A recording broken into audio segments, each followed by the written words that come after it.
अस्सलाम वालेकुम dear students, आज मैं आपकी खिदमत में हाज़िर हूँ अकाउंटिंग बेसिक लर्निंग के टॉपिक के साथ। तो आइए हम आज के इस टॉपिक के कंटेंट्स को ओवरव्यू करते हैं। कंटेंट्स में सबसे पहले हमारे पास है व्हाट इज़ अकाउंटिंग।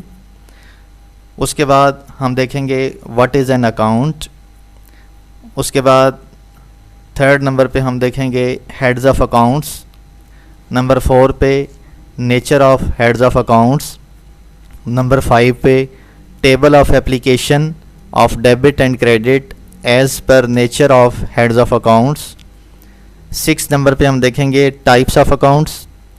7 पे हम देखेंगे नेचर और टाइप्स ऑफ बिजनेस। 8 नंबर पे हम देखेंगे वर्क स्ट्रक्चर ऑफ बिजनेस। 9 पे हम देखेंगे चार्ट ऑफ अकाउंट। तो आइए अब हम इसकी डिटेल्स में जाते हैं। What is accounting? अकाउंटिंग क्या है? अकाउंटिंग कारोबार की ज़ुबान है। इसके ज़रिए कारोबार में होने वाले तमाम माली मामलात को तारीख़ के मुताबिक मुतल्लिका दौरानिये में न सिर्फ मखसूस अंदाज में रिकॉर्ड किया जाता है, बल्कि तमाम अकाउंट्स को समराइज़ करके इन तमाम माली मामलात के नताइज को फाइनेंशियल स्टेटमेंट्स की सूरत में मुतल्लिका पार्टीज़ को रिपोर्ट किया जाता है। उसके बाद हम देखते हैं what is an account. Accounting में अकाउंट एक ऐसी इकाई है जिसमें हम बिज़नेस ट्रांजैक्शन के रिकॉर्ड में न सिर्फ इसको जनरेट या ओपन करते हैं, बल्कि लेजर की सूरत में इस इकाई यानी अकाउंट से मुतल्लिका तमाम अंदराज को तारीख़ के मुताबिक लेजर की सूरत में इकट्ठा करते हैं। यहाँ पे याद रहे, लेजर में मुतल्लिका अकाउंट से मुतल्लिक तमाम अंदराज को इकट्ठा करने के अमल को पोस्टिंग कहते हैं, जिसमें हम इस इकाई यानी मुतल्लिका अकाउंट का नेट डिफरेंस बैलेंस मालूम करते हैं। और यहाँ पे एक बात ये भी याद रखनी है कि नेट डिफरेंस बैलेंस मालूम करने के इस अमल को बैलेंसिंग कहा जाता है। उसके बाद हम इसके लर्निंग नोट्स को देख लेते हैं। नंबर 1 पे हर अकाउंट की अपने मुतल्लिका हेड ऑफ़ अकाउंट के मुताबिक अपनी एक मखसूस नेचर होती है। और सेकंड पे जो हमारे पास इसका लर्निंग नोट है वो है अकाउंट की लेजर की सूरत को king of all accounting books भी कहा जाता है। उसके बाद हम देखते हैं हेड्स ऑफ अकाउंट्स को। अकाउंटिंग में 5 मेन हेड्स ऑफ अकाउंट्स हैं जिनकी अपनी एक मखसूस नेचर होती है और इनके मुताबिक किसी भी कारोबार में होने वाली तमाम मुतल्लिका बिजनेस ट्रांजैक्शंस को हेड्स ऑफ अकाउंट्स की नेचर और डेबिट एंड क्रेडिट के असूलों के मुताबिक बुक्स ऑफ अकाउंट्स में रिकॉर्ड किया जाता है। इन हेड्स में हम देखते हैं सबसे पहले कैपिटल है, उसके बाद सेकंड पे लायबिलिटी है, थर्ड पे रेवेन्यू या इनकम, फोर्थ पे एसेट्स और फिफ्थ पे एक्सपेंसेस हैं। अब हम जाते हैं nature of heads of accounts की तरफ। अकाउंटिंग में हर हेड ऑफ अकाउंट की अपनी एक मखसूस नेचर होती है जिसकी तफसील ये है। अब ये आपके सामने एक टेबल है, इसमें देखें कि हेड में सबसे पहले कैपिटल है और कैपिटल की जो नेचर है वो क्रेडिट होती है। उसके बाद सेकंड हेड है हमारे पास लायबिलिटी और लायबिलिटी की नेचर जो है वो भी क्रेडिट होती है। और थर्ड पे रेवेन्यू या इनकम है, इसकी भी जो नेचर है वो क्रेडिट होती है।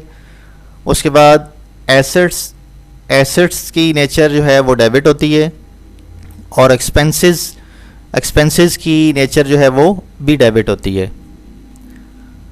अब इसके बाद जो मेन चीज़ समझने वाली है वो है table of application of debit and credit as per nature of heads of accounts.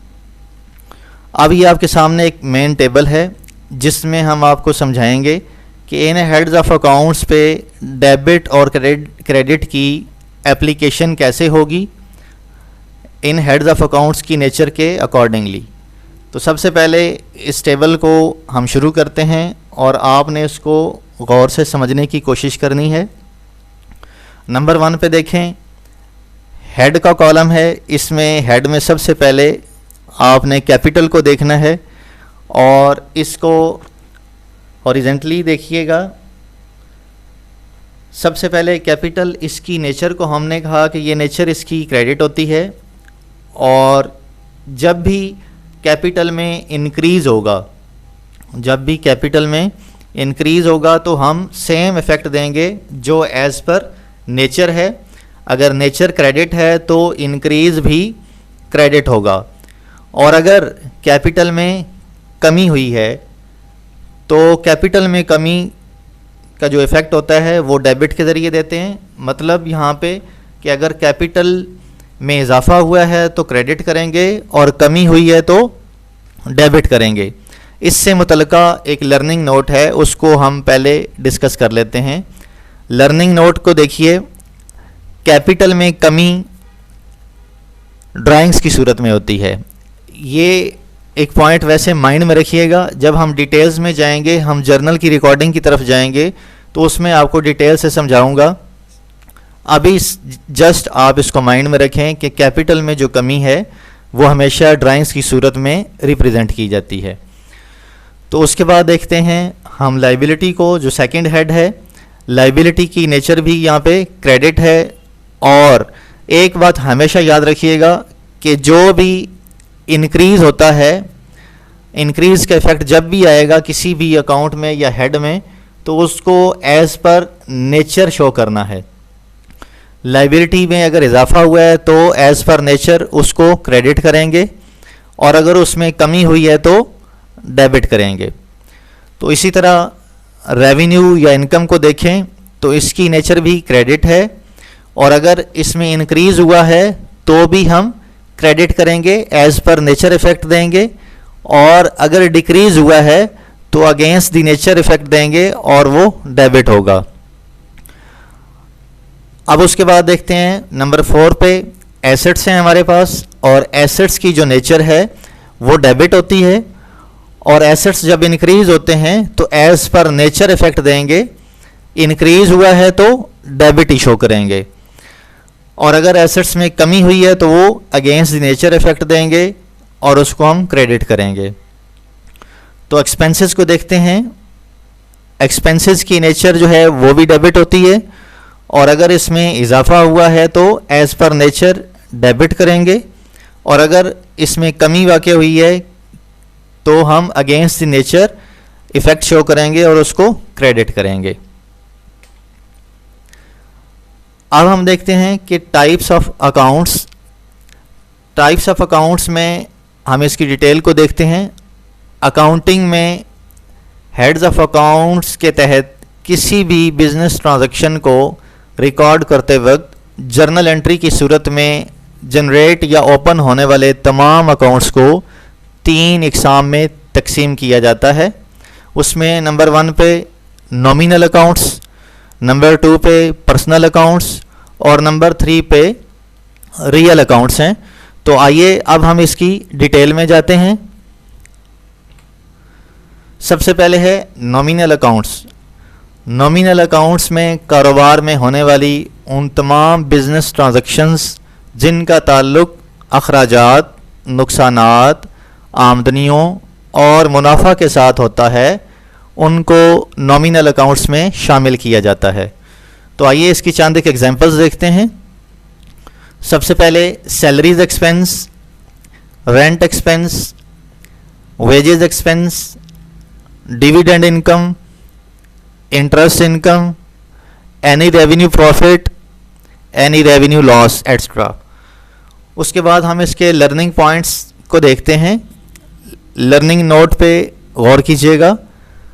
Nominal accounts को हमेशा फाइनेंशियल ईयर के एंड पर trading profit and loss account में क्लोज किया जाता है। अब सेकंड नंबर पे हम देखते हैं पर्सनल अकाउंट्स को।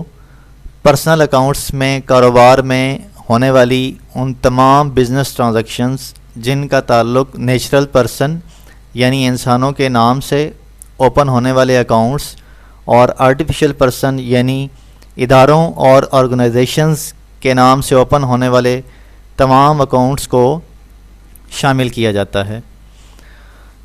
इसकी चंद एग्जांपल्स देख लेते हैं।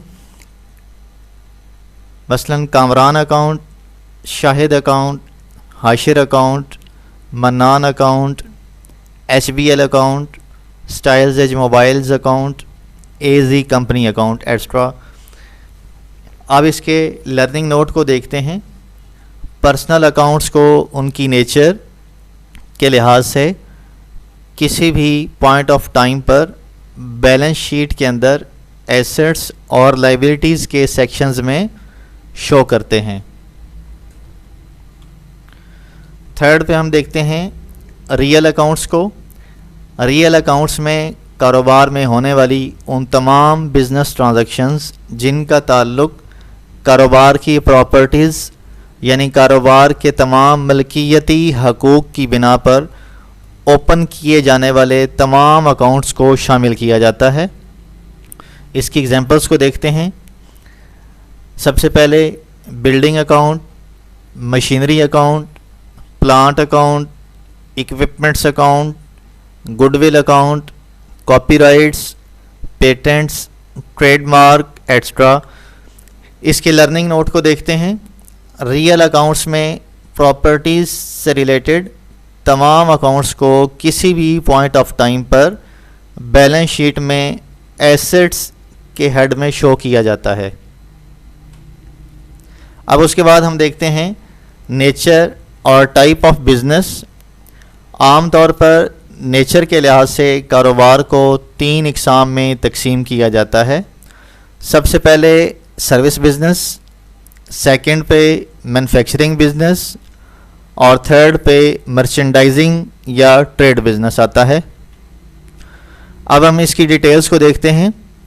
सर्विस बिजनेस क्या होता है? खिदमती कारोबार एक ऐसा कारोबार होता है जिसमें इल्म, हुनर, तजर्बे और महारत की बुनियाद पर मुआवजे के एवज़ क्लाइंट्स को खिदमात मुहैया की जाती हैं। इसकी चंद एक एग्जांपल्स को देख लेते हैं। सर्विसेज बिजनेस में सबसे पहले हम देखते हैं एग्जांपल्स में accounting and auditing firms, second पे law firms, software consultants, banks, medical practitioners, marketing firms, repair shops वगैरह। मैन्युफैक्चरिंग बिजनेस को देखते हैं कि ये क्या होता है। सनाई कारोबार एक ऐसा कारोबार होता है जिसमें हम ख़ाम माल ख़रीद कर इस पर कुछ मखसूस प्रोसेस करके इसे कंज्यूमेबल या ड्यूरेबल फिनिश गुड्स में कन्वर्ट करते हैं। इसकी चंद एक एग्जांपल्स को देखते हैं। नंबर 1 पे शुगर मिल्स हैं। इसमें सपोज देखें कि शुगर मिल में हमने as a raw material sugar cane यानी गन्ना उसको इस्तेमाल किया, उस पर प्रोसेस किया और हमने एक मीनिंगफुल एक फ़िनिश प्रोडक्ट शुगर तैयार कर ली एक मैन्युफैक्चरिंग प्रोसेस करके। तो ऐसा जो भी बिज़नेस जिसमें हम रॉ मटेरियल परचेज़ करके उस पर कुछ प्रोसेस करके उसको एक ख़ास शक्ल में कन्वर्ट कर दें, तो ऐसे बिज़नेस को हम मैन्युफैक्चरिंग बिज़नेस कहते हैं। उसके बाद टेक्सटाइल मिल्स, इसमें cotton as a raw material use करके हम उस पर कुछ प्रोसेस करते हैं और उससे कपड़ा बनाते हैं, तो ये एक मैन्युफैक्चरिंग बिज़नेस की एक मिसाल है। उसके बाद थर्ड पे देखें फर्नीचर मेकिंग वर्कशॉप्स। सपोज इसमें वुड यानी लकड़ी को हम एज अ रॉ मटेरियल इस्तेमाल करते हैं और उसको काट कर हम उससे फर्नीचर आइटम्स तैयार करते हैं। उसके बाद मर्चेंडाइजिंग या ट्रेड बिज़नेस। तिजारती कारोबार एक ऐसा कारोबार है जिसमें हम बनी बनाई चीज़ों को होलसेल रेट पर ख़रीद कर एंड यूज़र्स को रिटेल प्राइस पर फ़रोख्त करके मुनाफा हासिल करते हैं। इसमें हम देखते हैं इसकी चंद एक मिसालें। सबसे पहले जनरल स्टोर्स, नंबर 2 पे ग्रॉसरी स्टोर्स, नंबर 3 पे मेडिकल स्टोर्स वगैरह इसकी चंद एक एग्जांपल्स हैं। उसके बाद हम देखते हैं work structure of business. Work structure क्या होता है? किसी भी कारोबार में उसकी नेचर के मुताबिक उसका अपना एक मखसूस वर्क स्ट्रक्चर होता है, जिसके तहत किसी भी कारोबार के मकासद के हसूल के लिए कामों की तकसीम कारी की जाती है और उस तकसीम कारी के बाद उन कामों के तहत होने वाली तमाम सरगर्मियों को मरबूत करके उनकी देखभाल की जाती है और फिर एक मखसूस अंदाज में हदायत जारी की जाती हैं। वर्क स्ट्रक्चर किसी भी कारोबार या ऑर्गेनाइजेशन में उसके SOPs और पॉलिसीज़ डिज़ाइन करने की बुनियाद होता है। उसके बाद हम देखते हैं चार्ट ऑफ अकाउंट को। हर ऑर्गेनाइजेशन अपनी नेचर या टाइप ऑफ बिजनेस और वर्क स्ट्रक्चर और ज़रूरत के तहत वक्त के साथ साथ मुतल्लिका अकाउंट्स की एक लिस्ट डेवलप करती है। अकाउंट्स की इस मुकम्मल लिस्ट को उस ऑर्गेनाइजेशन का चार्ट ऑफ अकाउंट कहते हैं। अकाउंटिंग में किसी भी कारोबार के मुतल्लिक उसके चार्ट ऑफ अकाउंट की मदद से कारोबार के अंदर होने वाले तमाम माली मामलात और कारोबारी लेन देन को डेबिट और क्रेडिट के असूलों के मुताबिक रिकॉर्ड किया जाता है और इन तमाम माली मामलात के नताइज को रिपोर्ट्स यानी गोशवारों की सूरत में पेश किया जाता है और कारोबार की तमाम फाइनेंशियल स्टेटमेंट्स बनाई जाती हैं। डियर स्टूडेंट्स, हमारी next video concept of debit and credit की डीप अंडरस्टैंडिंग पर होगी। किसी भी क्यूरी की सूरत में कमेंट बॉक्स में कमेंट करें और हमारे चैनल को सब्सक्राइब करके हमारी वीडियोस को लाइक करें और ज़्यादा से ज़्यादा शेयर करें। Thank you very much. Accounting thoughts IBM।